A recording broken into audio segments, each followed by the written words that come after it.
let's talk about the Derby, but more importantly, let's talk about just wagering 101 before we kind of start getting into some storylines. So, producer Tyler, do we have a graphic? Yes, sir, we do. We do have a graphic here. Pulling it up right now. Who wants to take this? Who wants? Bubba, you want to go, or you want me to? Yeah, go? why not? Why not? Yeah, absolutely. You spent some time with Yes, I do. Absolutely. So is my son too. He likes the horses too. It's kind of an excuse to go now. But so I'll talk here about, obviously go through it's very similar. I mean, it's cross. You can kind of get into, I guess I'll start with this. The win bet is very similar to a straight bet, which we got into at the beginning of the podcast, and I won't go back and forth. But one bet's just picking a horse to win the race. And then I'll move on down to a place bet, and you guys feel free to jump in, if I miss something. But a place bet, you're gonna pick one horse. You can pick multiple horses, but one horse to come in either first or second, and those bets pay out different, right? Jay, I don't actually know the calculation, but I know a win bet, if the horse is, let's just call it 5-1, typically what does the place bet pay out if your horse ends up coming in second? Do you know off the top of your head? Or you can estimate it's going to be roughly half. Right. It all depends on the size of the field. That impacts all the positions. We should point out too, anytime you see something posted, it's all based on a $2 bet.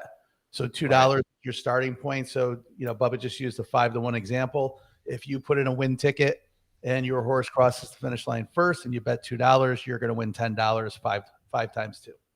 Yep. And you can bet this. Go ahead, Jeff. I was going to say, you can bet the same horse to, if you bet win place, now your horse can either come in first or second. If it comes in first, you'll get paid out on both of those. Correct. Right. And what I was going to say was it's just a little confusing because technically place means second. So if you go up there and you put a $2 bet and say I'm picking such and such horse to place, that means you're picking them to come in second place. Okay. If you wanted to bet win and place, you'd have to put up $4 for that particular horse. So correct. And probably a good way to illustrate that as we go through. Anytime you're using multiple positions, so win, place, and show, you're increasing your bet. You can't put in a $2 bet for all 3 positions. It would be $2 for each of those positions. And then from a wagering standpoint, this isn't friendly wagering when you're at your Derby party. This is when you're going and getting a ticket at a window. If you are to place put in a place bet, and that horse does finish first, you will actually get paid first place and second place money. Right. All right. Exactly. And then across the board is, like I said, just boxing them all, win, place, and show. So you're picking a horse to either come in first, second, or third, and you'll get paid out. If the horse comes in first, you'll get paid out on second and third as well. It won't be, equivalent to what the first place bet plays, but if it comes in second, you'll get paid out on second and third. If it comes in third, which is show, you'll get paid out on just the show, and you'll lose the other 2. Yeah, typically those bets, you're going to see those on 5-1 and higher. You actually start losing a little bit of money if you're doing an across the board bet on a even money favorite or a even money favorite. So those are typically for longer shot plays, but it is a good way to kind of protect yourself a little bit. So if you have a total bet of say $15 and your horse does miss first and second, but does hit the show board, you're probably going to claw somewhere between $3 to $6 back.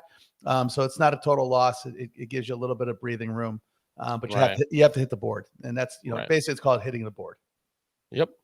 And then we'll get into kind of the what do you call these, Jay? The exotics? They're exotics. Yep. So the exacta is you're picking the first 2 in the exact order. So you're picking 2 horses to come in the exact order, being first and second place. Yeah. Right. So these are 2 separate horses. You're picking 2 separate horses in the same race. Correct. Yep. So if you bet the 4 horse and the 7 horse, and you want the 4 horse to come in first and the 7 horse to come in second, that would be an exacta. A quinella is it's it's parallel to an exacta, but it has to be that order. If the order comes in 7 and 4, you're going to lose that bet. Right. So what do you do in that situation, Bubba? Say that one more time, Jay. I said, what do you do in that situation? If they you come in like 4 and reverse order. 7 Yeah. in reverse order, how would you play that? I'm confused. Say it again. It's the exact box. Yeah. Oh, the exacta box. Yeah. Come on, act like you've been here before. I was going to go on through the screen for you too. No, I was going to go through trifecta and then superfecta, and then say you can box all of these bets into whatever order you want. But sure, exacta box, you pick same thing. You pick 2 horses, and let's say you like the 4 and the 7. You don't know which one's going to come in first or second, or you want to be able to bet both of them. No matter which order it comes in, the bet will hit as long as those 2 horses come in first and second place. So it's a little bit of an insurance policy for you. You like those 2 horses, but you don't know who's going to win. So you do the exacta box. But it's a total of 2 bets, so it's gonna be 2 times whatever you wager. Correct. So if it's a $2 exacta and you're going to box it, it becomes a $4 bet. But the reason why you do exactas, it's your odds are increased as well. So in that situation, if you have a horse that's 2 to 1, which isn't going to pay a ton of money on its own, and you box it with a horse that's say 10 to 1, because you're confident that the 4 horse is the favorite, you're confident it's going to cross the line first. You're betting that 7 horse to pop the odds up a little bit. So your $2 bet's probably going to pay somewhere in the neighborhood of, let's call it $18 to $24. If you box it and the 10 to 1 horse actually finishes ahead, you're still going to win your bet. But more importantly, that's going to pay significantly more. Right. So typically when you're boxing, you want some value in your odds. You're not just throwing in a willy-nilly long shot for the hell of it. You're trying to be calculated, especially, you'll see come Derby Day, the favorite's going to be probably in that 4 to 1, maybe even, get bet down to 2 to 1 range. You might want a little increased value by adding another horse. And then when you get into the trifecta, now you're going first, second, and third. Same thing, larger bet. You can still do a $2 bet there. But once you start boxing, that $2 becomes a $12 bet because of the variations and combinations.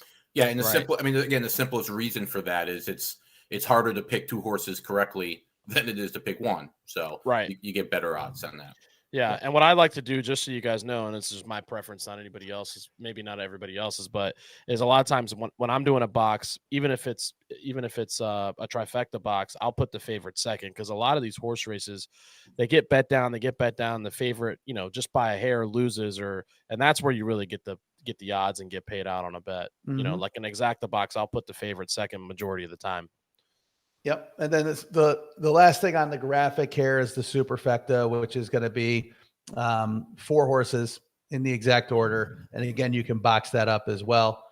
Typically a superfecta is lower betting, or I should say a lower start bet, typically 10 cents.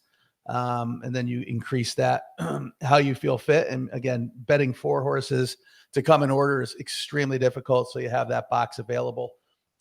What's not on the screen is something called a key with these exotics, is where that 4 horse is not going to lose this race. So you're going to say, I'm going to key the 4 in a trifecta, for example, and you can either add 2 to 3 horses, or you can say all, and it's your 4 horse with the entire field. So as long as the 4 horse crosses the line first, you're going to win your exotic bet. And believe it or not, there's even more complicated bets than what we're talking about here, but we won't make your head spin any more than we already have. Yeah, we're gonna keep it to 101 and not go to 201 or 8th grade algebra. If you have any questions, though, DM us on Instagram, Twitter, whatever, and we'll try our best to answer them. If you have any questions about those crazier set bets that we're not getting into. Yeah, last thing to transition out of it and just start talking Derby in general. Important to know, especially if you're at the track or if you're having some fun at a party. Typically, the party is more about just the winner, not really odds based. But there's something called a morning line odds, is what everything opens up with. So the Derby morning line odds actually came out, I believe, on Saturday, or if not Sunday morning when they did the selection Saturday night. Those odds will fluctuate all the way up into post time. And the reason for that is people are wagering on horses all day, every day, including, or I should say specifically the Derby. So the heavy hitters, the sharps, they typically hold their money towards the end or right before the race starts. A lot of variables,